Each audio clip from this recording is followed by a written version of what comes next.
കൊച്ചു ത്രേസ്യ പുണ്യവതി നിന്നിൽ റോസാപുഷ്പം പോലെ ഹൃദയം.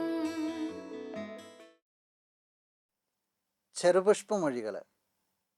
ലിസ്യുവിലെ വിശ ചെറുപുഷ്പത്തോടൊപ്പം 100 ദിനങ്ങൾ.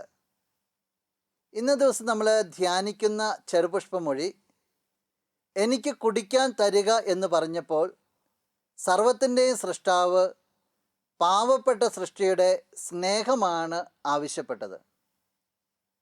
ഞങ്ങൾക്കേറെ പ്രിയപ്പെട്ട ഞങ്ങളുടെ കൊച്ചുറാണി ഈ ദുഃഖവെള്ളിയാഴ്ച ദിവസം ക്രിസ്തുവിൻ്റെ പീഡാസഹനങ്ങളെക്കുറിച്ചൊക്കെ ധ്യാനിക്കുമ്പോൾ കുരിശ് കടന്നുകൊണ്ട് എനിക്ക് കുടിക്കാൻ തരിക എന്ന് പറഞ്ഞ ഈശോയെ ഞങ്ങൾ ഓർക്കുകയാണ്. ഈശോയുടെ ആ പ്രാർത്ഥനയ്ക്ക്, ആ ആവശ്യത്തിന് നീ നൽകിയ ഈ വ്യാഖ്യാനം ഞങ്ങളെ അത്ഭുതപ്പെടുത്തുകയാണ്. ഈശോ കുടിക്കാൻ തരിക എന്ന് പറഞ്ഞപ്പോൾ സ്നേഹം കൊണ്ട് എന്നെ പൊതിയുക, നിങ്ങളുടെ സ്നേഹം എനിക്ക് തരിക എന്നാണല്ലോ പുണ്യവതി നീ വ്യാഖ്യാനിച്ച് തരിക. ജീവിതത്തിൽ സാധിക്കുന്ന വിധത്തിലെല്ലാം മറ്റുള്ളവരെ സ്നേഹിച്ചുകൊണ്ട് ഈശോയുടെ ഈ ദാഹം തീർക്കുവാനായിട്ട് നീ ഞങ്ങളെ സഹായിക്കണമേ.